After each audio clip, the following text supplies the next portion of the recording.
नवनवीन व्हिडिओ पाहण्यासाठी व आमच्या सोबत राहण्यासाठी चॅनलला सबस्क्राइब करायला विसरू नका। नमस्कार मित्रांनो, टेक एज्युकेशन या यूट्यूब चॅनलवर आपलं हार्दिक स्वागत आहे। बघा, आजच्या व्हिडिओमध्ये आपण आपला आजचा व्हिडिओ जो आहे हा थोडा वेगळा आहे। आजच्या व्हिडिओमध्ये आपण आमच्या जळगाव जामोद तालुक्यातून प्रथम अधिकारी म्हणून IAS अधिकारी झाले आहे डॉक्टर श्रीकृष्ण सुशील यांची मुलाखत या व्हिडिओमध्ये आपण पाहणार आहोत। ही निश्चितच आपल्या मुलांसाठी त्यांनी मुलाखत प्रेरणादायी ठरणार आहे। चला तर व्हिडिओ सुरू करूया। तर सर्वप्रथम सर, तुम्ही तुमचं पर्सनली तुमचं इंट्रोडक्शन द्या, तुमच्याबद्दल माहिती सांगा। नमस्कार, thank you for having me here. माझं नाव डॉक्टर श्रीकृष्ण, मी मूळचा जळगाव जामोदचाच आहे। 10वीपर्यंतचं शिक्षण माझं दिनीव हायस्कूल जळगाव जामोद इथं झालं। त्यानंतर 11वी-12वीचं शिक्षण मी RLT महाविद्यालय अकोला इथं केलं। त्यानंतर 11वी-12वीनंतर माझा MBBSचा नंबर इंदिरा गांधी शासकीय वैद्यकीय महाविद्यालय नागपूर येथे झाला। तर 2014 ते 2020 माझा MBBSचा पिरियड होता। त्यानंतर मी ॲज अ मेडिकल ऑफिसर म्हणून पुणे म्युन्सिपल कॉर्पोरेशन इथं जॉब केलेला आहे आणि सोबत UPSCची प्रिपरेशन स्टार्ट केली होती। तर मागच्या वर्षी पण मी मुलाखतीपर्यंत पोहोचलो होतो, पण माझं सिलेक्शन झालं नाही। यावेळेस मला भारतामधून 155वा क्रमांक मिळालेला आहे आणि त्याद्वारे मला IAS अधिकारी हे पद मिळून जाईल। हा तुमचा कितवा अटेम्प्ट होता आणि पहिल्या अटेम्प्टला तुम्हाला काय वाटलं तेव्हा पहिल्या अटेम्प्ट? ओव्हरऑल हा माझा तिसरा अटेम्प्ट होता आणि पहिल्या अटेम्प्टमध्ये माझी पूर्वपरीक्षाच पास नाही झालो, कारण मी सोबत जॉब पण करत होतो। तर मी तेवढा वेळ देऊ शकत नव्हतो आणि मग त्यानंतर मी थोडा जॉबमधून ब्रेक घेतला आणि फुल टाईम प्रिपरेशन करायला स्टार्ट केलं। तर माझा त्या अटेम्प्टला मी प्री क्वालिफाय झालो, मेन्स पण क्वालिफाय झालो आणि इंटरव्ह्यूपर्यंत पोहोचलो होतो। आणि अनफॉर्च्युनेटली मला मेन्समध्ये मार्क्स कमी होते, त्यामुळे फायनल सिलेक्शन झालं नाही।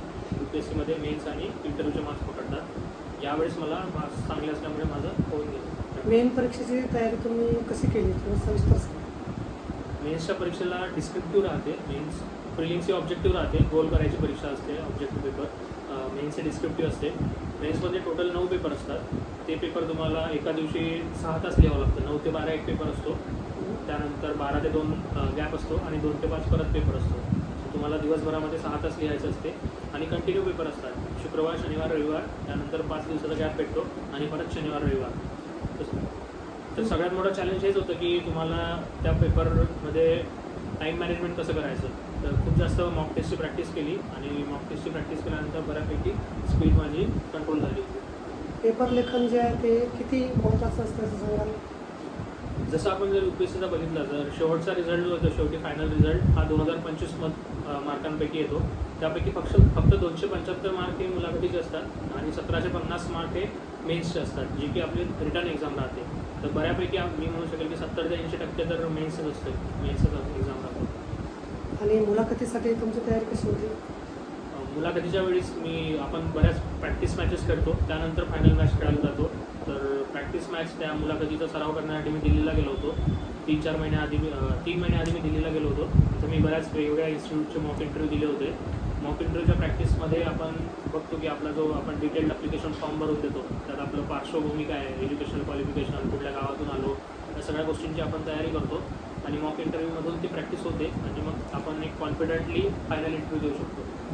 आजच्या या तंत्रज्ञान युगात तुम्हाला काही इंटरनेटचा तुम्ही उपयोग केला का? नक्कीच, इंटरनेटचा खूप जास्त उपयोग होतो। जसं मी कुठल्याच क्लासेस नाही लावलेलं आहे, मी सगळं सेल्फ स्टडी केलं आहे। तर गुगल आणि यूट्यूब हे माझे बेसिक सोर्स होते। मला जर कुठली गोष्ट अडचण आली तर मी यूट्यूबवर व्हिडिओ सर्च करायचो किंवा गुगल सर्च करायचो। त्याचबरोबर आता जे आर्टिफिशियल इंटेलिजन्स आलं आहे, तर त्यामध्ये ChatGPT असो किंवा गुगल जेमिनी, गुगल बार्ड असो, याचा पण खूप जास्त फायदा होत होता। इव्हन एसे रायटिंग किंवा आन्सर रायटिंगसाठी पण मी ChatGPTची पण बरेचदा मदत घ्यायचो की आन्सर कसं लिहायला पाहिजे। ते एक वेल स्ट्रक्चर्ड वेमध्ये ChatGPT आन्सर द्यायचं। तुम्ही काही नोट्स काढल्या होत्या का? जवळपास आता माझा हा 2-3 वर्ष झाले मी प्रिपेअर करतोय। तर प्रत्येक सब्जेक्टबद्दल, प्रत्येक सिलेबस टॉपिकबद्दल माझ्या स्वतःच्या नोट्स होत्या। मी त्या मायक्रो नोट्स बनवल्या होत्या। आधी खूप जास्त बेसिक मटेरियल वाचल्यानंतर जेव्हा आपली त्या सब्जेक्टवर ग्रीप होते, तेव्हा आपण स्वतःच्या शब्दांमध्ये त्या नोट्स काढायला पाहिजे आणि त्या नोट्स काढल्यानंतर स्वतःचं मटेरियल असेल तर ते आपण बेटर वेमध्ये लिहू शकतो पेपरमध्ये। तर माझ्या प्रत्येक सब्जेक्टबद्दल मायक्रो नोट्स होत्या।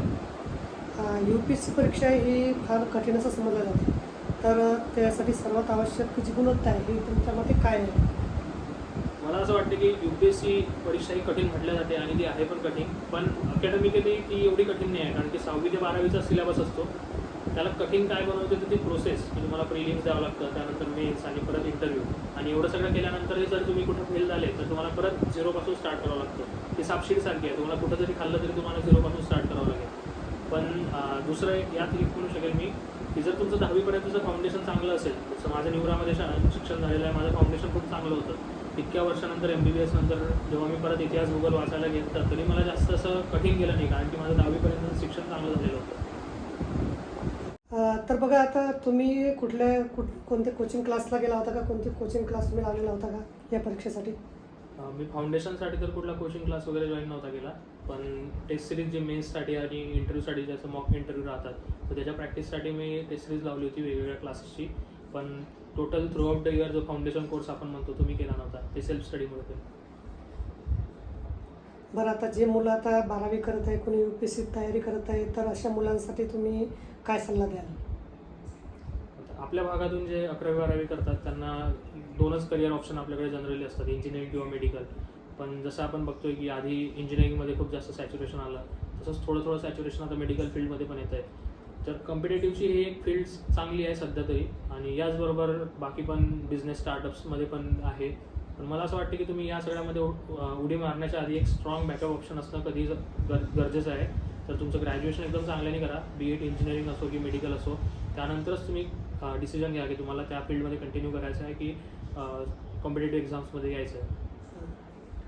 तुम्हाला मिळालेला चांगला सर्वोत्तम सल्ला कोणता होता या परीक्षेसाठी? तुम्हाला मार्गदर्शन कशा प्रकारे मिळालं होतं? तुमची प्रेरणा काय होती? या परीक्षेत असं म्हटलं जातं की ही परीक्षा UPSCला आपण युनियन पब्लिक सर्व्हिस कमिशन न म्हणता बरेच लोक जोकमध्ये असं पण म्हणतात की अनप्रेडिक्टेबल सर्व्हिस कमिशन, की खूप जास्त अनसर्टिनिटी असते, कधीही फेल्युअर येऊ शकतं.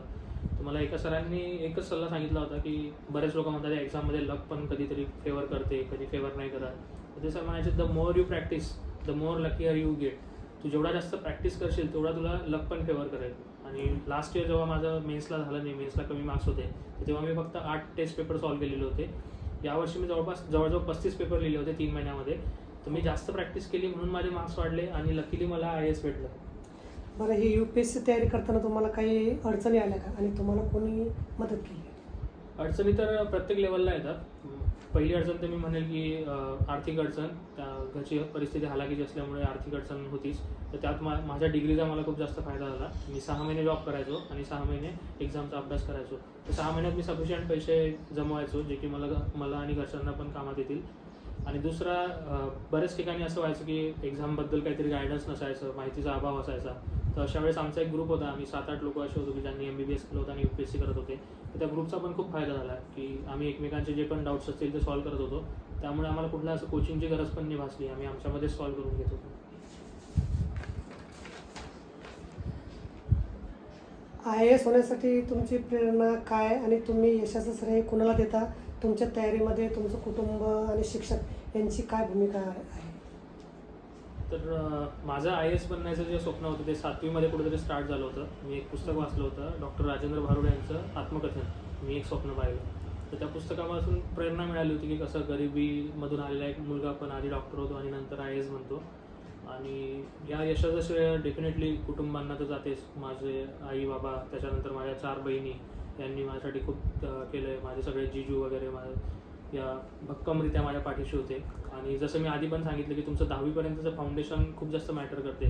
ते जर तुमचं स्ट्रॉंग असेल तरच तुम्ही त्यावर बिल्डिंग बांधू शकता. तर माझे द न्यू राय हायस्कूलमधले सर्व शिक्षक यांना पण यशाचा खूप मोठा वाटा जातो, कारण की त्यांनी तेव्हा खूप क्वालिटी एज्युकेशन आम्हाला दिलं होतं.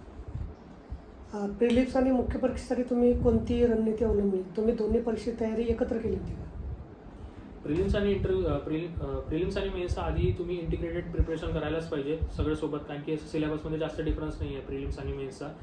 पण जेव्हा प्रिलिम्स जवळ येते, समजा प्रिलिम्सच्या 3 महिन्या आधी, तेव्हा तुम्ही प्रिलिम्स ओरिएंटेड अभ्यास करायला पाहिजे, कारण की प्रिलिम्स हे तुमची ऑब्जेक्टिव्ह आहे. तर तुम्ही मॉक टेस्ट सॉल्व्ह करणं, त्या OMR शीटवरती गोल भरणं, त्यानुसार तुम्ही म्हणजे त्या ऑब्जेक्टिव्ह MCQ पॅटर्नमध्ये तुम्ही थोडं अभ्यास करायला पाहिजे. आणि जशी प्रिलिम क्वालिफाय झाली तर मेन्स ही डिस्क्रिप्टिव्ह आहे, तर तुम्हाला तुमचा माइंडसेट बदलावा लागतो आणि लिखाणाचा सराव जास्त करावा लागतो. तर हेच म्हणेल की आधी तयारी सोबत करा, पण जशी प्रिलिम्स जवळ येईल तसा प्रिलिम्सचा सेपरेट अभ्यास करा, प्रिलिम्स पास झाल्यानंतर मेन्सचा सेपरेट अभ्यास करा. बरं, तुम्हाला UPSC मध्ये IAS नंतर दुसरा काही पर्याय तुम्ही शोधला होता का? माझं MBBS झालेलं होतं. जर माझं UPSC झालं नसतं तर मी परत आलो असतो, MDसाठी ट्राय केलं असतं, MBBS MD. जर MD जरी झालं नसतं तरी मी गव्हर्नमेंट मेडिकल ऑफिसर म्हणून किंवा स्वतःचा प्रायव्हेट क्लिनिक टाकूनही काम करू शकलो असतो. माझा बॅकअप प्लॅन ऑलरेडी तयार होता. बरं, तुम्ही आता UPSCची तयारी करण्यासाठी कोणती कोणती पुस्तकं तुम्ही वाचली, थोडक्यात सांगाल का? पुस्तकं जवळपास सगळे टॉपर्स जे वाचतात जनरल बुक्स आहेत. आधी आपण 6वी ते 12वीच्या NCERT वाचतो, त्या पण पूर्ण वाचायची गरज नाही आहे. सिलेक्टिव्ह ज्या कामाच्या आहेत त्या वाचायला पाहिजे. एकदा NCERTची बेसिक रिडिंग झाल्यानंतर आपण रेफरन्स बुक चालू करतो वाचायला. जसं काही पॉप्युलर रेफरन्स बुक असे आहेत की पॉलिटीसाठी आपण लक्ष्मीकांत वापरतो, लक्ष्मीकांत नावाचं बुक. इकॉनॉमीसाठी मृणाल सर्स इकॉनॉमी नोट्स आहेत, त्या वाचतो. एन्व्हायरमेंटसाठी शंकर आयचे एक बुक आहे. तर असे बरेच जनरल रेफरन्स बुक आहे जे कुठेही अवेलेबल आहे, ते तुम्ही वाचू शकता. UPSC पेपरमध्ये एक निबंध टाईप असा एक प्रश्न असतो, तो निबंधाचा तुम्ही त्याबद्दल काही सांगाल? UPSCमध्ये पहिलाच पेपर निबंधाचा असतो. त्यात तुम्हाला 2 निबंध लिहावे लागतात 1000 ते 1200 शब्दांमध्ये. एक निबंध हा 125 मार्काचा असतो, म्हणजे 2 निबंध 250 मार्काचे. तर त्यासाठी तयारी करताना असं काही वेगळी तयारी करावं नाही लागत. बाकी जनरल स्टडीज 1, 2, 3, 4 असे 4 पेपर असतात. ते तुम्ही जसं 4 पेपरचा सिलेबस कव्हर करता तर तुमच्याकडे कंटेंट खूप जास्त होऊन जातं. त्या कंटेंटच्या भरोशावरच तुम्ही AC लिहिणं चालू करू शकता. फक्त ACचं असं आहे की ACची एक स्पेसिफिक डिमांड असते, त्या डिमांडनुसारच आपल्याला AC लिहावं लागेल. जास्तीत जास्त प्रॅक्टिस केली आपण, आपले जे मेंटर्स असतील किंवा टीचर्स असतील त्यांच्याकडून जर चेक करून घेतला तर AC पण आपण खूप लवकर कमांड घेऊ शकतो. या परीक्षेत तुमची लेखनशैली काय होती, म्हणजे तुम्ही कसं लेखन केलं? माझं असं राहायचं की प्रिलिम्स आणि मेन्सच्या मधात जो 3 महिन्याचा फेज असायचा त्यात मी खूप जास्त आन्सर रायटिंग करायचो. मग त्यात असं असायचं की मी हप्ताभर रोज रात्री 10 क्वेश्चन लिहायचो. 10 मार्कावाले 5 क्वेश्चन आणि 15 मार्कावाले 5 प्रश्न. आणि जेव्हा शनिवार रविवार राहायचा तेव्हा मी पूर्ण एक फुल लेंथ टेस्ट लिहायचो 20 क्वेश्चन्सची. तर मी थ्रूआउट 3 महिने हे केलं. आणि आन्सर रायटिंगमध्ये पण आन्सर रायटिंग एकाच दिवसात तुमची चांगली होत नाही. आधी थोडं तुम्ही चुका करसाल, हे करसाल, पण ते हळूहळू ते गढूळ पाणी क्लिअर होत जाईल आणि शेवटपर्यंत तुमच्या लिखाणात खूप जास्त अशी भारदार लिखाण होऊन जाईल तुमचं. तुम्ही मुलाखतीची तयारी कशी केली आणि तुम्ही कुठल्या विषयाला जास्तीचं महत्त्व दिलं? मुलाखतीसाठी मी दिल्लीला गेलो होतो. आणि मुलाखतीसाठी आपण स्वतः एक डिटेल्ड अप्लिकेशन फॉर्म भरून देतो, ज्यात आपली कौटुंबिक पार्श्वभूमी, शिक्षणाची पार्श्वभूमी, सगळं वर्क एक्सपिरियन्स हे पण सगळं त्यात मेन्शन असतं. आणि सेकंड डोमेन येतो तुमचा की करंट अफेअर्स, जगामध्ये काय गोष्टी घडत आहेत, आपल्या आजूबाजूला काय घडत आहे, ही एक गोष्ट. आणि तिसरी एक घटक असतो की तुमचा हॉबी आणि इंटरेस्ट काय आहे. जसं माझं क्रिकेट होता, वाचन मला आवडायचं. तर या गोष्टींच्या अवतीभोवतीच आपण सगळी इंटरव्ह्यूची तयारी करतो. आणि मी म्हणेल की इंटरव्ह्यूमध्ये मी जास्त फोकस केलेला होता की जो माझा डिटेल्ड अप्लिकेशन फॉर्म भरलेला होता त्यावर मी खूप जास्त फोकस केला होता, कारण की मला माझ्याबद्दल सगळं माहिती असलं पाहिजे.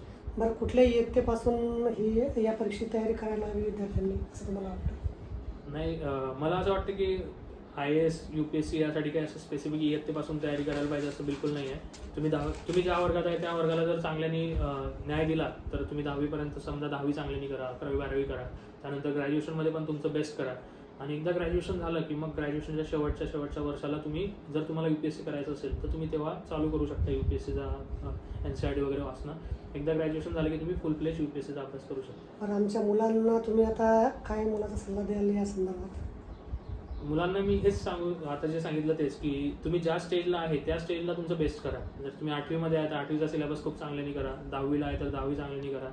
आणि फक्त एक व्हिजन लॉंग टर्म ठेवा की मला उद्या चालून 12वी नंतर, ग्रॅज्युएशन झाल्यानंतर मला काय करायचं आहे. आणि जसं आपला ग्रामीण भाग आहे जळगाव, संग्रामपूर, इथं आधी खूप जास्त मेडिकल इंजिनिअरिंगचंच वारं होतं. पण आता मे बी मी झाल्यामुळे बऱ्याच लोकांना असं एक होप येईल की UPSC पण क्रॅकेबल आहे, ते पण ग्रामीण भागातून आलेल्या मुलांमुळे. तर मी नक्की म्हणेल की या एक्झामला ट्राय करायला पाहिजे. पण आधी एक बॅकअप ऑप्शन ठेवा, कारण की आपण एकदम मिडल क्लास बॅकग्राऊंडमधले मुलं आहे सगळे, तर एक बॅकअप असला पाहिजे. नंतरच आपण यात उडी मारायला पाहिजे. धन्यवाद सर, तुम्ही आमच्या जळगाव जामोद तालुक्यातील पहिले IAS अधिकारी बनल्याबद्दल तुमचं खूप खूप अभिनंदन. थँक्यू. थँक्यू.